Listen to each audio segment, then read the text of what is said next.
आता तासनतास पीठ भिजवायची काहीच गरज नाही. इथे बघू शकता अगदी 10 ते 15 मिनिटात मस्त असे जाळीदार आप्पे तयार झालेले आहेत. कसे बनवले त्यासाठी तुम्हाला व्हिडिओ शेवटपर्यंत बघावा लागेल. त्यासाठी इथे एक मोठं भांडं घेतलेलं आहे. त्यामध्ये घेतलेला आहे 2 वाटी बारीक रवा.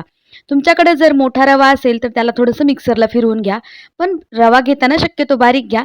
त्यामुळे काय होतं, आपले आप्पे बनायला झटपट मदत होते. इथं आपण वापरलेलं आहे 1 वाटी ताक. ताक आहे हे कमी आंबट आहे. आपण जे घरी बनवतो ताक ते टाकून न देता इथं आपण मस्त असे ताकापासून एकदम फटाफट असे आप्पे बनवणार आहोत. आता या ताक जे आहे घेतलेलं ते आपण या रव्यामध्ये ओतलं.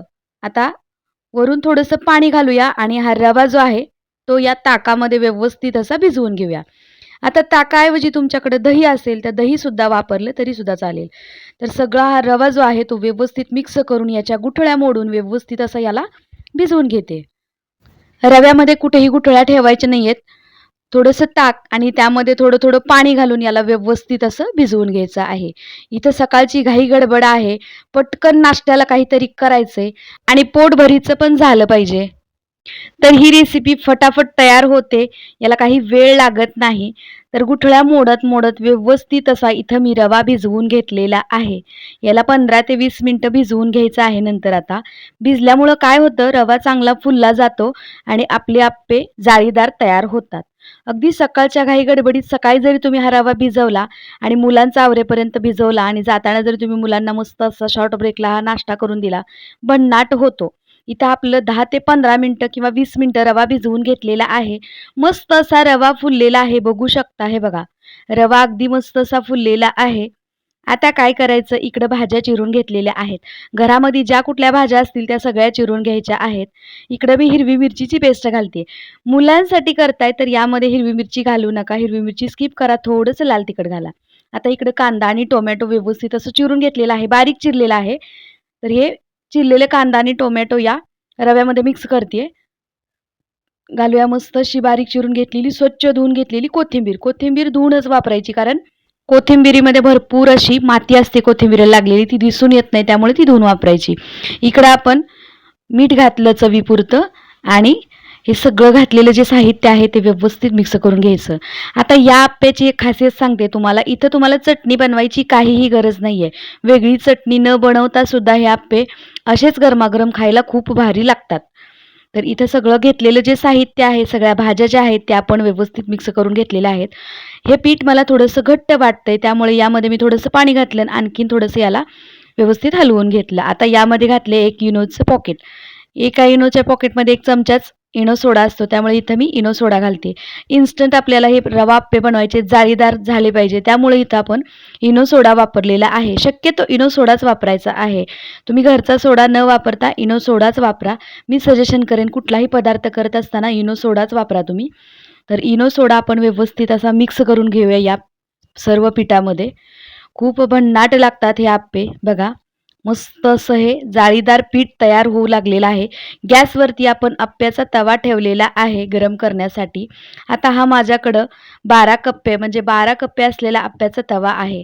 खरं तर या तव्यामध्ये एकाच वेळी 12 आप्पे व्यवस्थित होतात. पण काय होतं, कुठं चूक होते, पुढे व्हिडिओमध्ये मी सांगणार आहे. सगळ्या आप्पे पात्राला मी व्यवस्थित असं तेल लावून घेतलेलं आहे. आपण भिजवून घेतलेलं पीठ जे आहे त्या आप्पे पात्रामध्ये थोडं-थोडं सोडून घ्यायचं आहे. हे बघा. बाकीच्या सगळ्या आप्पे पात्रामध्ये मी पीठ सोडून घेतलेलं आहे. अगोदर याला व्यवस्थित असं तेल लावून घ्यायचं. गॅसची फ्लेम आपण सुरुवातीला फुल करायची 2 मिनिटं, नंतर मीडियम ठेवून याला व्यवस्थित वाफवून घ्यायचं. मधल्या आप्पे पात्रामध्ये मी आप्पे म्हणजे पीठ सोडत नाहीये, कारण मधले 3 जे छिद्र आहेत त्यामध्ये मी अजिबात पीठ सोडलेलं नाहीये, कारण ते आपले आप्पे जे आहेत ते पटकन करपले जातात. म्हणून आपण काय करायचं, बाजूचे जे 9 आहेत त्याच्यामध्येच व्यवस्थित असं पीठ सोडायचं आणि त्यालाच मीडियम हीटवरती व्यवस्थित असं भाजून घ्यायचं. हे बघा, एका साईडनं तर व्यवस्थित असे आप्पे मस्त टम्म असे फुगलेले आहेत. आता याला पलटून घेऊया आणि दुसऱ्या बाजूने सुद्धा व्यवस्थित असं भाजलेत का नाही ती चेक करूया. झाकण तरी काढलंय, बघूया तरी आतमध्ये आपण. हे बघा, सगळे आप्पे भाजलेले आहेत, बघू शकता. हे बघा, दोन्ही साईडने आपले व्यवस्थित असे आप्पे भाजलेले आहेत. मीडियम हीटवरतीच भाजायचे आहेत. बऱ्याच जणांच्या तक्रारी असतात की आमच्या आप्पे पात्राला ना पीठ चिटकून बसतं, आप्पे आमचे व्यवस्थित होत नाहीत. सुरुवातीला ना थोडंसं तेल भरपूर लावायचं. सुरुवातीची बॅच ज्यावेळेस करतो ना आपण त्यावेळेस तेल भरपूर लावायचं. इथे आपल्या आप्पे पात्राची पहिली बॅच म्हणजे आप्प्यामध्ये पहिलं ही बॅच आपली तयार झालेली, एकदम टम्म असे आपले आप्पे फुगलेले आहेत. मस्त असे आपले आप्पे तयार झालेले आहेत. बाकीचे सुद्धा सगळे आप्पे मी अशाच पद्धतीनं करणार आहे.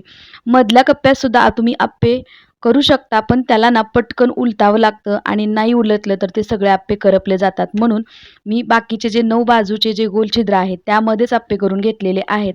तुम्हाला जर सगळ्याच पात्रामध्ये करायचे असतील करू शकता. गॅसची फ्लेम फक्त मीडियम ठेवायची. मस्त असे भन्नाट इथं जाळीदार आपले मसाला आप्पे तयार झालेले आहेत. इथं या मसाला आप्प्यासाठी मी अजिबात चटणी बनवलेली नाही. तुम्ही हे आप्पे चटणीसोबत खाऊ शकता किंवा सॉससोबत खाऊ शकता किंवा तुम्ही मुलांच्या डब्यासाठी मुलांना जर देताय ना तर तिखट स्किप करून असेही नुसतेच खायला शॉर्ट ब्रेकला दिले तरीसुद्धा खूप छान लागतात. चटणीसुद्धा द्यायची गरज पडत नाही मुलांना. फक्त इथं हिरवी मिरची वापरायची नाही. घरच्यांसाठी करताय तर थोडीशी चटणी बनवा. चटणीची रेसिपी पाहिली असेल त्याची लिंक तुम्हाला खाली डिस्क्रिप्शन बॉक्समध्ये देते. मस्त असे जाळीदार गरमागरम टम्म फुगलेले आपले 10 ते 15 मिनिटात तयार होणारे आप्पे रेसिपी मी आज तुमच्यासोबत शेअर केलेली आहे. रेसिपी तर तुम्हाला नक्कीच आवडली असेल. मग वाट कशाची बघताय? नक्कीच ही रेसिपी ट्राय करा आणि मला कमेंट करून नक्की सांगा. आणि हो, मुलं जर तुमचे भाज्या खात नसतील तर हे अशा पदार्थांमध्ये तुम्ही भाज्या घालून मुलांना नक्कीच खाऊ घालू शकता आणि शाळेमध्ये दिलं ना मुलांना शॉर्ट ब्रेकला मुलं आनंदाने खातात. कारण तिथं काही वेगळं ऑप्शन नसतं त्यांना. सकाळच्या नाश्त्याला म्हणा किंवा मुलांच्या शॉर्ट ब्रेकला देण्यासाठी म्हणा, एकदम पोटभरीचा हा एकदम फटाफट तयार होणारा नाश्त्याचा पदार्थ आपण आज पाहिला. रेसिपी तुम्हाला कशी वाटते मला कमेंट करून नक्की सांगायचं आहे. आणि आतून बघा जाळीदार अगदी मस्त असे टम्म फुगलेले आहेत आप्पे. कमी वेळामध्ये फटाफट होणारा हा पदार्थ तुम्हाला नक्कीच आवडला असेल. व्हिडिओ जरी आवडला असेल तर व्हिडिओला लाईक जरूर करा. आणि हो, चॅनेलवर नवीन असाल तर व्हिडिओला लाईक, शेअर आणि चॅनलला सबस्क्राईब करून शेजारील बेल आयकॉन बटन दाबा. म्हणजे माझी एकही रेसिपी तुम्ही मिस करणार नाही. आणि हो, आपल्या व्हिडिओला हाईप सुद्धा करायला विसरू नका. नक्की मला कमेंटच्या शेजारी हाईप हे बटन नक्कीच येतं. तिथं लाईक केल्यानंतर हाईप सुद्धा नक्की करा. चला मंडळी, आता पुन्हा भेटूया अशाच एका छानशा साध्या सोप्या आणि झटपट बनणाऱ्या रेसिपी सोबत. तोपर्यंत मस्त खा आणि मजेत राहा. व्हिडिओ पाहिल्याबद्दल धन्यवाद.